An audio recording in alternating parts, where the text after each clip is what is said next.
Hello नमस्कार welcome कर गोटे छोट मिनी ब्लॉग को आज जीएस धरी बाहर जाइली भुवनेश्वर भ्रमण आज एक्चुअली हूँ दुर्गा पूजार परदिन आमर भसाणी दिन तो आज माँ दुर्गा भसाणी चलू थाए तो मु दुर्गा पूजा बुली पार नी दशहरा तो ता परदिन किसी कम पड़गला तो मुझे जाऊँचे बेबेसा रास्त जितक मेड़ रहा आपण को देखा सहित निजे भी बहुत एंजॉय करी। यहाँ थी आमर शिशुपालगढ़ तापर ये आप देखिपे पुराना स्टेशन बजार माँ दुर्गा आपण मैंने तो सबू बुली थे आपन के वर्षर सबुठ भल मेढ़ कौटा लगे मत कहे देन तापर पलि आसती झारपड़ा ओवर ब्रिज छिड़ाई कारण तलपटे तो बहुत जाम थिला ऊपर देखिपे कौ रेट्र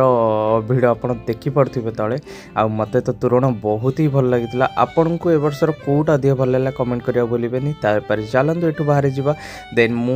मत लगुच ये टाइम रोड क्रॉस करिया बहुत ही कष्ट देन तापर आप देखिपे मो जीएस को तो बहुत ही सुंदर लगुए आ मो ब्लैक ब्रिज विषय कौन कह आपको केमती लगे कमेंट करा भूलें। तो चलो तापर आसीगलु रसुलगढ़ मेढ़ देखापी आउ मत लगुच आमर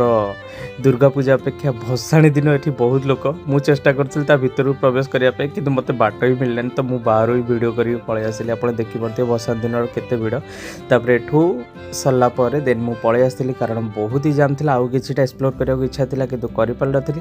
तापर एठू बाहरी पलि आसली एबे घर को फेरिया टाइम बहुत लेट होगा जीएस को तार टॉप स्पीड चेक करते कि आमको तो एनएच ही मिलूनी ठीक से चलने तो आपन को ये मिनी ब्लॉग टी केमती लगे कमेंट करें भूलें। जय जगन्नाथ।